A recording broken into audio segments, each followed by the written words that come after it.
By the bitter winter of 1863, the Confederate capital of Richmond was starving. For Union soldiers locked inside the city as prisoners of war, surviving the freezing temperatures was a daily battle. This is Libby Prison. Originally a massive tobacco warehouse, the Confederacy converted it into an officers-only processing center and jail. Because of its size and location, they considered it an absolutely inescapable fortress. Inside, the reality was bleak. Over 1,000 men were crammed into 6 sparse rooms, completely exposed to the elements. Rampant disease and severe food shortages decimated the captive population. The psychological warfare was deliberate. Confederate guards intentionally whitewashed the exterior brick walls. If an inmate tried to slip out of a window at night, their dark silhouette would instantly stand out against the white paint, making them a highly visible target for the sentries below. Enter Colonel Thomas E. Rose of the 77th Pennsylvania Infantry. Captured after a massive Confederate assault at Chickamauga, Rose felt a deep, burning humiliation over losing his regiment. He made a vow to break out of Richmond and fight again. But with armed sentries patrolling the perimeter and every window barred, going over the wall was guaranteed suicide. The only vector for survival was to do the unthinkable, go straight down into the earth. This 3D cutaway shows the primary architectural obstacle. Crowded prisoner holding areas on the 2nd and 3rd floors were physically separated from the basement by solid, monitored barriers. Rose's crew used stolen tools to chip a vertical passageway directly through a hospital room's brick fireplace. It was incredibly dangerous work. During one attempt to test the hole, Rose slipped and became wedged tight in the narrow flue. He was completely trapped, nearly bringing the wall down as fellow prisoners desperately wrenched him free. Once through, they dropped into the abandoned eastern basement, dubbed Rat Hell. It was pitch black, constantly flooded, and swarming with squealing rodents. The floor of Rat Hell was covered in 2 feet of rotting straw. The digging crew realized they could meticulously pack the loose dirt excavated from the walls underneath that thick layer of decay to hide their progress. That deeply repugnant environment actually became their greatest tactical shield. The guards were simply too repulsed by the smell and rats to properly inspect the cellar. The crew had to dig a 50-foot tunnel through compacted sand to a nearby tobacco shed. To survive toxic air, they improvised a wooden panel fan, pumping oxygen down the shaft. To remove dirt, they dragged a spittoon into Rat Hell via clothesline. Meanwhile, the operation needed cover upstairs. The prisoners coordinated a deception they called the devilment trick to actively cover for the missing diggers during the daily Confederate roll call. As the guards counted the ranks, inmates would rapidly crouch down and shift over to the other side of the line, to be counted twice, artificially inflating the numbers to hide the absences. But the operation nearly collapsed when a digger named McDonald miscalculated their distance and angled the tunnel toward the street surface too early. McDonald broke through the crust of the earth and immediately panicked. Through the tiny hole, he could hear the heavy leather boots of the Confederate guards pacing directly above his head. Acting on pure adrenaline, he made a split-second decision to rip off his own shirt and jam it into the hole, plugging the breach and narrowly avoiding full exposure. Relying on absolute silence, makeshift tools, and nerves of steel, these men literally undermined their enemy while positioned mere inches from discovery. On the night of February 9, 1864, the diggers broke through the surface, emerging inside the targeted tobacco shed. This exit point dropped the men exactly where the sentries' fixed patrol lines ended. By surfacing in this gap, they emerged in a total blind spot. What followed was a frantic mass exodus. 109 Union officers crawled through the pitch-black 50-foot tunnel into the freezing Richmond night. The aftermath was almost surreal. Because they were outside the prison's perimeter, the escapees simply dusted off their clothes and casually strolled out of the shed's front gate, completely unchallenged by the guards. The deception was so effective that it took prison officials nearly 17 hours the next day to realize that over 100 men were missing. The warden's blind faith in Libby's inescapable reputation is exactly what allowed the largest prison break in history to happen right under his nose. But clearing the wall was only the first step. The malnourished men now faced a brutal 50-mile overland journey through hostile territory, navigating the dark woods using only the North Star as their guide. They traded the claustrophobic terror of the underground tunnel for the freezing reality of a vast, desolate winter landscape swarming with Confederate cavalry patrols. Against massive odds, 59 of those men survived the elements and successfully reached friendly Union lines. In a cruel twist of irony, the mastermind of the operation did not make it. Colonel Thomas Rose was ambushed by Confederate pickets and recaptured just yards away from safety.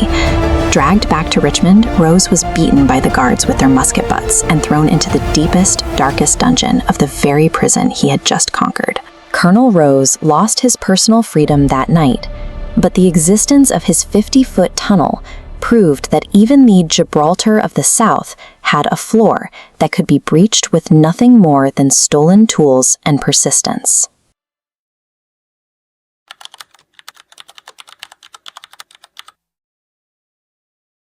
Imagine being buried 30 feet beneath the surface, crawling through a dirt box that is barely 2 feet wide. You are in total darkness, relying on a pipe made of tin cans for every breath. This high-security perimeter belonged to Stalag Luft 3. It functioned as a specialized fortress, built specifically to warehouse the Allied officers the Nazis considered high-risk escape artists. The camp's architecture integrated 3 specific countermeasures.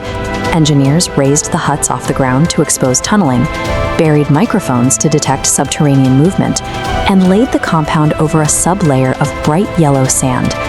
That sand acted as a lethal trap. Because the topsoil was dark, any prisoner returning to the surface with yellow stains on their dark uniform faced immediate identification and execution. The Nazis' attempt to engineer an unbreakable cage ultimately backfired. By concentrating the most ingenious escape experts in one location, they inadvertently created a subterranean think tank. The syndicate inside orchestrated a mass exodus, aiming to force 200 people through the wire simultaneously. Historical reality contradicts the popular Hollywood version of these events. Despite what the movies suggest, absolutely no Americans participated in this operation. The escape was a multinational effort, led by British officers and Commonwealth airmen, including Polish pilots and Canadian personnel who utilized their civilian backgrounds in mining to lead the dig. This was a highly disciplined military operation, executed behind enemy lines, proving that a dedicated group could build a massive engineering machine without a single weapon. The prisoners relied on a strategy of redundancy, digging 3 simultaneous tunnels codenamed Tom, Dick, and Harry. If the Germans discovered one, work could continue on the others. This cross-section shows Tunnel Harry, beginning beneath a stove in Hut 104. The entrance shaft dropped 28 feet straight down. To bypass Nazi countermeasures, the tunnel dived 30 feet deep, evading buried microphones, before crossing beneath the warning wire and outer fence. Building this subterranean highway required stripping the camp of its infrastructure, including 4,000 bedboards used to shore up the sandy walls and 1,700 blankets to muffle the sounds of construction. This photograph shows the mechanical railway the prisoners built. They repurposed 1,400 powdered milk tins to create the trolley's metal wheels and an interlocking ventilation system to pump air to the diggers. By turning their beds and food rations into the machinery of their liberation, the prisoners successfully weaponized the very infrastructure of their captivity. This captures the perspective looking down the deep, wood-lined vertical shaft. The work involved suffocating dimensions, a 2-foot square box where a Kaizen meant slow death. The men worked completely naked to avoid the yellow sand trap. This ensured their uniforms remained clean of the brightly colored evidence they were unearthing. Logistics remained a constant nightmare. The team had to haul 130 tons of excavated yellow sand back up that 30-foot vertical shaft without being spotted. Disposing of the dirt required penguins, prisoners who used Constean stalks inside their trousers to discreetly sprinkle the yellow sand over the darker topsoil during their daily exercise. This engineering marvel was paid for in physical torment, working in freezing, lightless, and oxygen-starved conditions directly beneath the boots of their guards. On the snowy night of March 24, 1944, the escape began. The plan immediately met resistance, as heavily bundled men carrying bulky gear and forged papers began getting wedged inside the narrow tunnel. At midnight, air raid sirens wailed, and the camp's power was cut, plunging the men inside the tunnel into absolute darkness. This aerial photo shows a massive Allied bombing raid over Berlin. Concussions from these strikes sent vibrations through the earth, threatening the tunnel walls. These delays were devastating. By dawn, only 87 of the 200 men had entered the tunnel, before a guard spotted a trail of footprints in the snow outside the wire. The unpredictable friction of the weather and the broader war above ground proved more disruptive to the operation than the Nazi camp design itself. This portrait captures the regime's leader, whose personal involvement in the aftermath turned a breakout into a tragedy. Most of the escapees were recaptured, sparking fury from the highest levels of the Nazi regime. Hitler issued a personal, illegal order to have 50 of the recaptured officers executed by firing squad. While the camp is long gone, modern researchers use ground-penetrating radar, or GPR, a non-invasive technology that sends radar pulses into the earth to image subsurface structures to verify the prisoner's history. This GPR B-scan readout shows a distinct anomaly deep beneath the surface. The scans confirmed the remains of Harry sit exactly where records placed it, verifying the incredible 28-foot depth the prisoners reached in 1944. This memorial plaque honors the men who died in the aftermath. 8 decades later, the site remains a place of commemoration for the 50 murdered. The Great Escape left a permanent archaeological scar on the earth, scientific proof of a multinational brotherhood that refused to be broken by an unbreakable cage.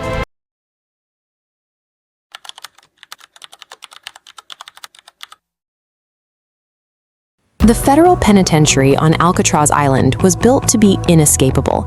Situated in the center of San Francisco Bay, its design relied on the lethal, freezing waters to serve as the physical barrier against any breakout. The morning count on June 12, 1962, challenged that secure reputation. At 7 a.m., guards walking cell block B found 3 inmates missing from their beds. Inside the cell, guards found this: a meticulously crafted decoy head, placed under the blankets to deceive the night patrols. The missing men were Frank Morris and brothers John and Clarence Anglin. In 1979, the FBI closed the case. They concluded the men's improvised raft failed, and they succumbed to hypothermia in the Pacific Ocean. The physical evidence suggests a different narrative. This escape was a disciplined engineering operation, governed by material science and hydrology. To determine their actual trajectory, we must audit the inmates' manufacturing processes and apply modern computational fluid dynamics, or CFD, to the waters of the bay. CFD is a branch of fluid mechanics that uses numerical analysis to solve complex problems involving fluid flows. The breach began with an architectural vulnerability. The inmates occupied adjacent cells in Block B, sharing a single continuous common wall at the rear of their units. This cell layout shows the primary point of extraction. Over 6 months, the men chipped away the moisture-damaged concrete surrounding this ventilation duct, using discarded saw blades and metal spoons. That widened duct led into an unguarded utility corridor, running the entire length behind the cell block. To accelerate the excavation, they fabricated a makeshift electric drill by repurposing a motor taken from a prison vacuum cleaner. They bypassed the reinforced concrete slowly, ensuring the damage remained undetected by covering the widening holes with painted cardboard grills that matched the original ironwork. They maintained operational security by timing their drilling to the prison's designated music hour, using Frank Morris's accordion playing as an acoustic shield to mask the noise. Bypassing maximum security required systematically exploiting these architectural blind spots and repurposing the prison's electrical infrastructure. Once inside the utility corridor, the men climbed plumbing pipes to the vacant top level of the cell block, establishing a clandestine workshop. Here, they initiated a covert supply chain, stealing and accepting donations to accumulate over 50 standard-issue rubberized prison raincoats. This diagram illustrates their design framework.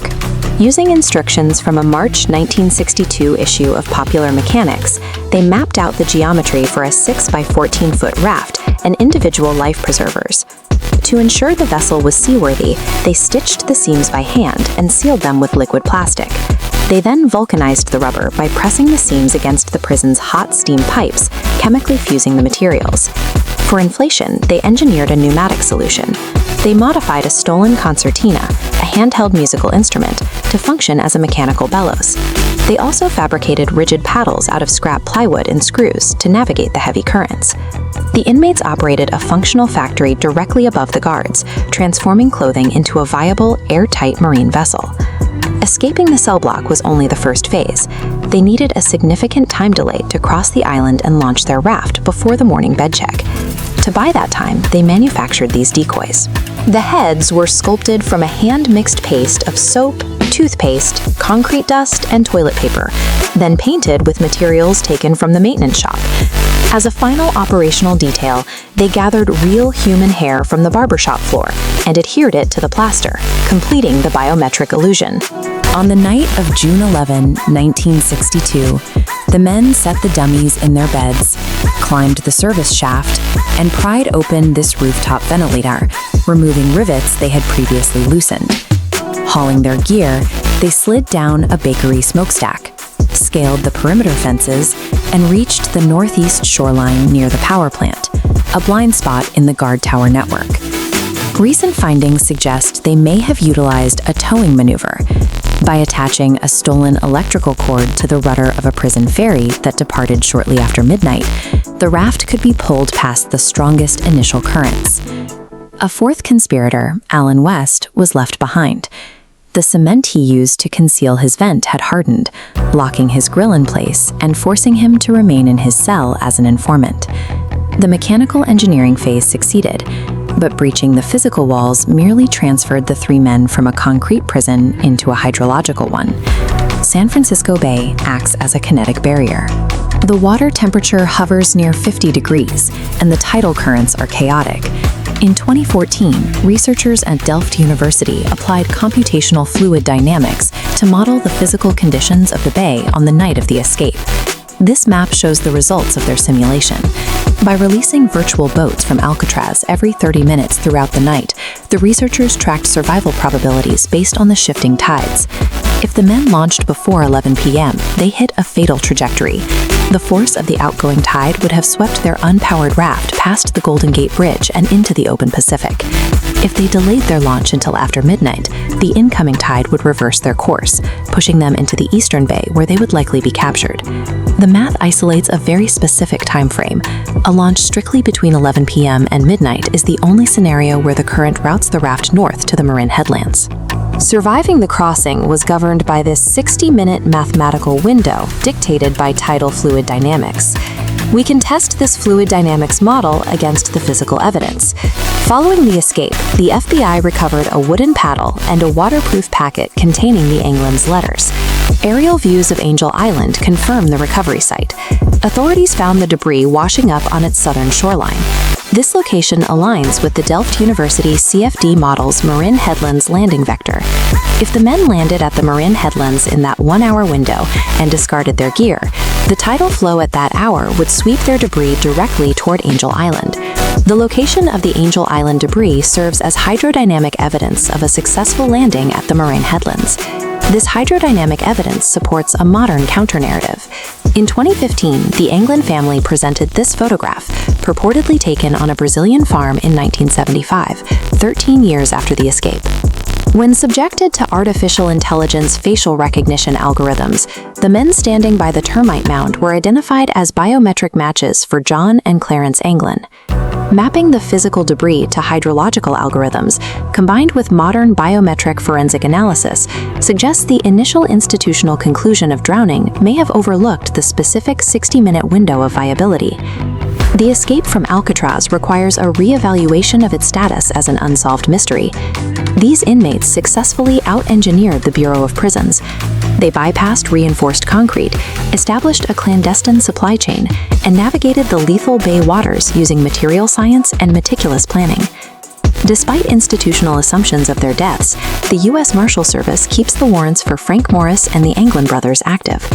The 1962 breakout represents a technical triumph over an absolute system. The outcome remains a data-validated possibility that 3 men beat the rock and vanished.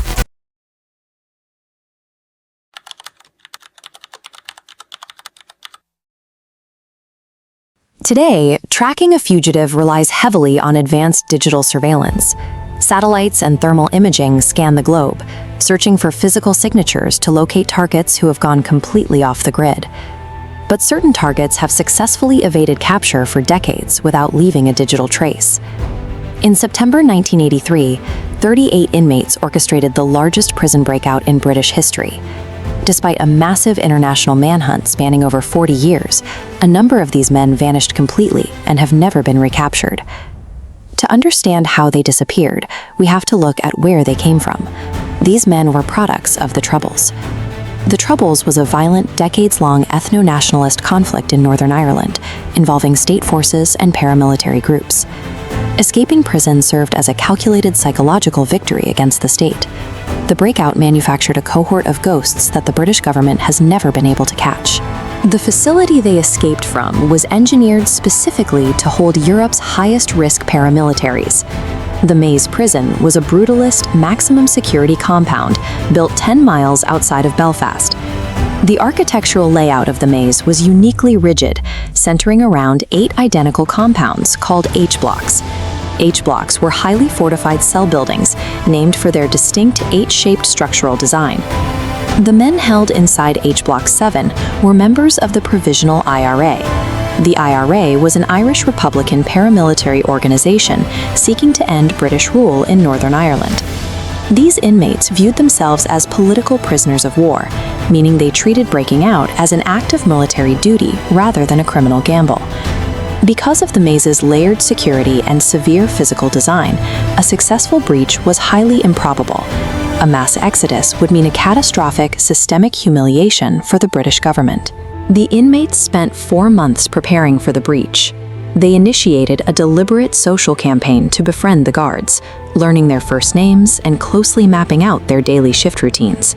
High-ranking IRA leaders used this manufactured camaraderie to secure jobs as block orderlies. Sweeping the floors gave them total access to observe the guard rotations and pinpoint security blind spots. An internal government inquiry later revealed a severe weakness in the prison's staffing at that specific time. Almost 50% of the officers on duty had served for less than 4 years. This lack of experience contributed to a massive intelligence failure. The inmates successfully smuggled 6 handguns equipped with silencers, along with several knives, directly into the secure cell block.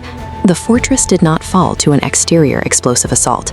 It was hollowed out from within through weaponized social engineering and bureaucratic complacency. The inmates launched their strike on a Sunday afternoon. They chose this specific time because it was the quietest shift of the week, with the fewest guards on duty. The H-Block 7 control circle had a critical vulnerability, a solid bulletproof door routinely propped open for ventilation. During the takeover, an inmate pointed a smuggled handgun through this gap, immediately cutting off guards from the radio and alarm systems. The silent operation quickly turned violent. A guard unexpectedly stepped out of a nearby room and attempted to trigger the alarm. He was shot. In a matter of minutes, Europe's ultimate security apparatus was neutralized by exploiting an everyday habit of propping open a door for fresh air. With the block secured, the inmates moved to the second phase. 12 men stripped the bound guards and put on their uniforms. They then hijacked a routine food delivery van, knowing this specific vehicle was never searched when exiting the compound. The van carried 38 men to the main gate, but as they arrived, the next shift of guards was clocking in. The deception failed, and a fierce hand-to-hand melee erupted. The clash at the gate carried a severe human cost. Officer James Ferris sprinted toward the pedestrian gate to trigger the alarm, but he was stabbed 3 times in the chest and collapsed. Realizing the van was blocked by staff cars, the inmates abandoned the vehicle.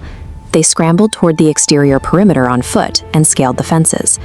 The clinical planning of the IRA leaders devolved into raw, desperate violence.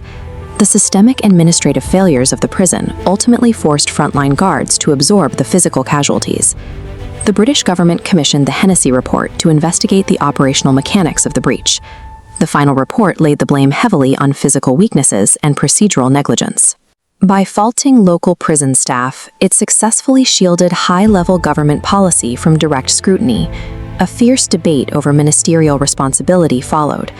Secretary of State James Pryor defended his position in Parliament, arguing the failure was operational rather than policy-based, and he refused to resign. To offset poor morale and political deflection, the Northern Ireland office internally drafted recommendations to issue gallantry awards to the battered prison staff. The bureaucratic response successfully insulated the political elite. Meanwhile, the frontline workers were left to manage the trauma, the physical injuries, and the reputational damage of the escape. A massive police and military manhunt captured 19 of the escapees within the first few days. However, the rest successfully hid in local safe houses or slipped across international borders to the Republic of Ireland and the United States. The Maze prison itself closed in 2000, and the physical walls of the H-blocks were demolished in 2006, erasing the concrete monument to the state's failure. Yet the legacy of the breakout remains active. Decades of extradition requests and international warrants have failed to bring all the men back into custody. The architects of the escape weaponized the state's own systems against it. They walked out of an inescapable fortress and vanished permanently into history.